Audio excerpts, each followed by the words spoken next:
Now it's my great joy and honor to introduce Professor Dr. Subhash Ranade from India. He is the president of the International Ayurveda Academy. He has been a great pioneer of Ayurveda. He has been traveling for 40 years around the world to 67 countries, training doctors, and he has written 125 books on Ayurveda. And he was the one who helped us to inspire, and his wife, Professor Sunanda Ranade, and he just published 2 more books, and they would like to present to Maharaja those new books.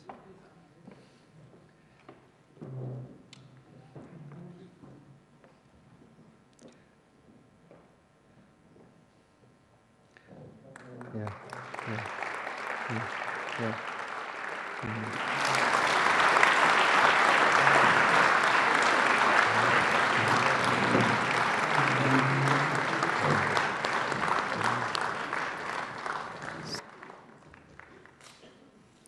Would you like to mention the titles of the book? Yes. Yeah. These are the 2 books newly written by myself and my wife, Dr. Sunanda. The first book is on women's health diseases and child care, and the second is Yoga and Ayurveda therapy.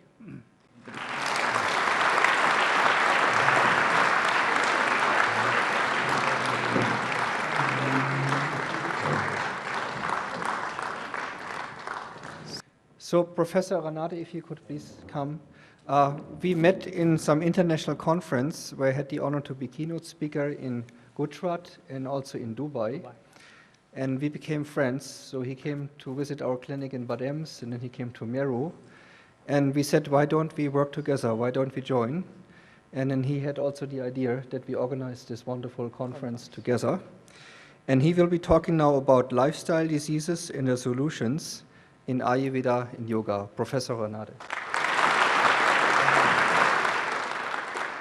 Jai Gurudev. Respected dignitaries on the dais, Tony Nadarji, off the dais, great scientists and Ayurvedic practitioners and other physicians.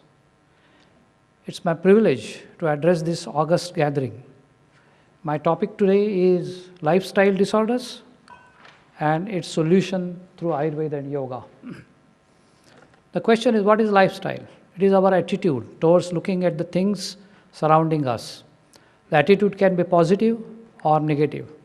If the attitude is positive, then we remain healthy. If it is negative, we land into the diseases. The first and the foremost amongst these things surrounding us is the time. Nobody can bend the time, nobody can stop the time. Time affects all the individuals on this earth.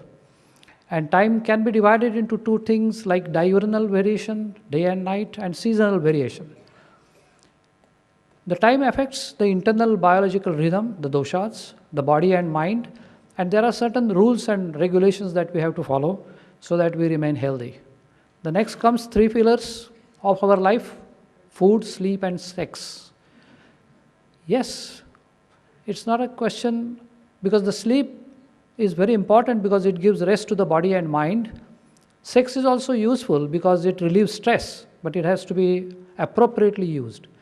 The food, of course, is very important, and we all know the importance of food as we have to use according to Agni, constitution, etc. But I would like to draw your attention to one important thing about Professor Monteiro, who has done the research. He's a professor in University of Sao Paulo, Brazil. We all know that excess amount of salt, sugar, and oil creates a lot of diseases. But he says that if these are consumed through ultra-processed food, then they cause more harm. So we have to be very careful about the junk food. NIH, for instance, in United States has enlisted about 1,400 additives and other colors and other preservatives which are being used throughout the world. Currently, they say that they are harmless, but we don't know what will happen in future.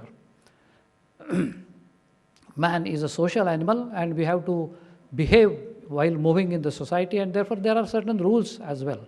So follow rules and regulations, and then you will be happy. Lifestyle disorders, we all know what are they. They are very easy, they are very difficult to treat, but easy to prevent if you follow rules and regulations. These are the gifts of ancient modern civilization to all of us. The causes, well, it's very simple to understand that irregular lifestyle, bad food and drinks habits, lack of exercise, improper occupation, withholding urges. Physical urges should not be withheld and the psychological urges should be controlled. But the main cause of all these things, according to Maharshiji, is consciousness. If there is a problem in the consciousness, then we all suffer from the prajnaparat, mistaken intellect, and then we all fall into the diseases. So what is the best thing to do is to purify the consciousness. And the best thing for purifying consciousness is, of course, meditation.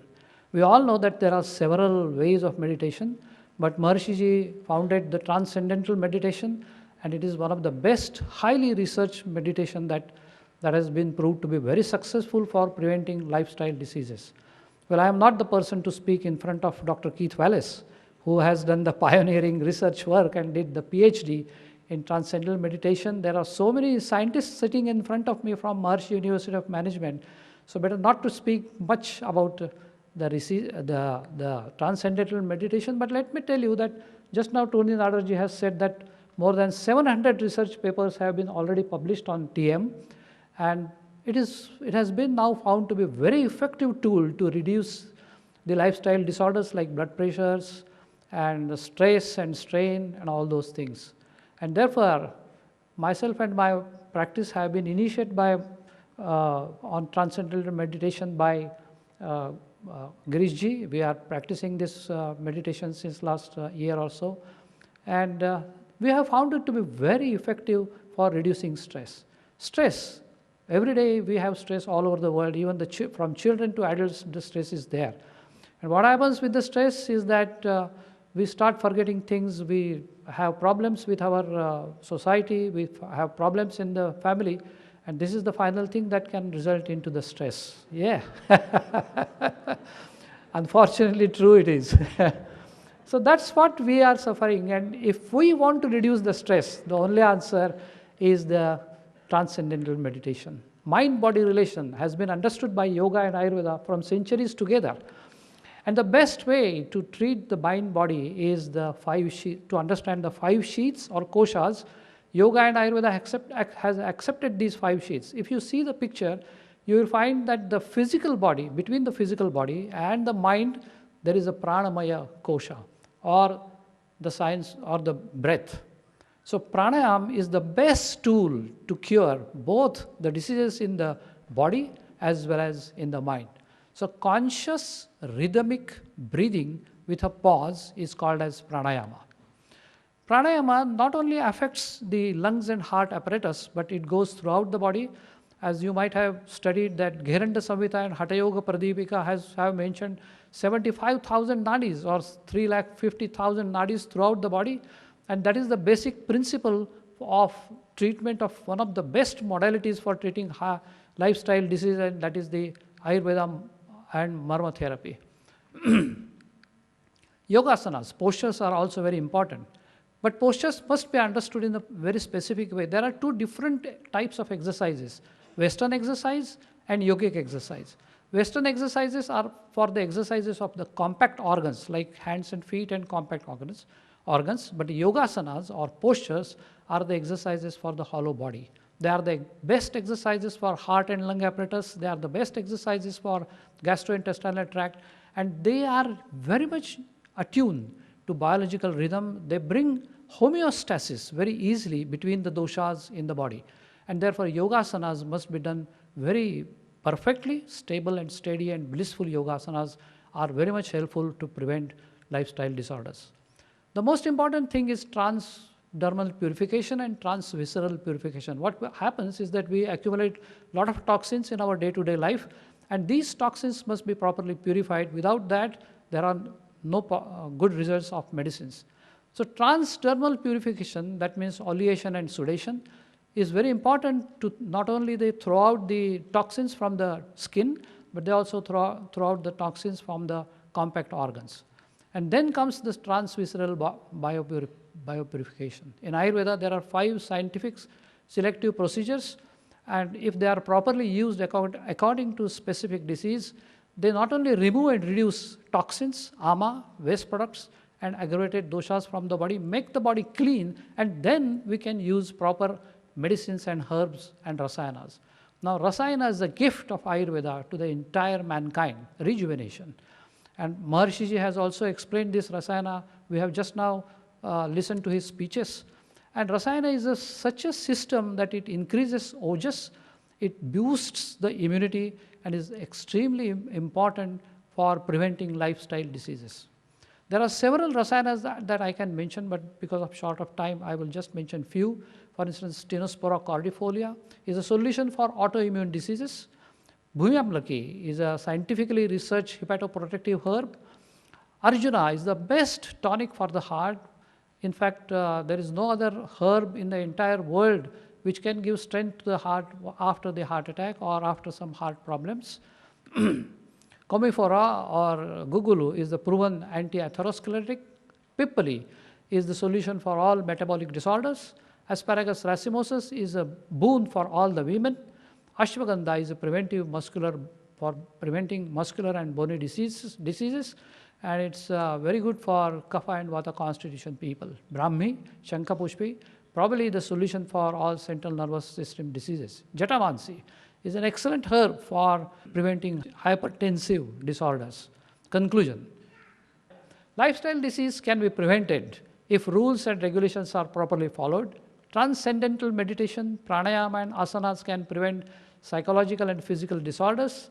Transvisceral bio purification is essential for purifying our body and mind. And Rasayanas, procedures, herbs and foods are useful for preventing diseases and giving longevity. Namaste, dhanyawad, thank you.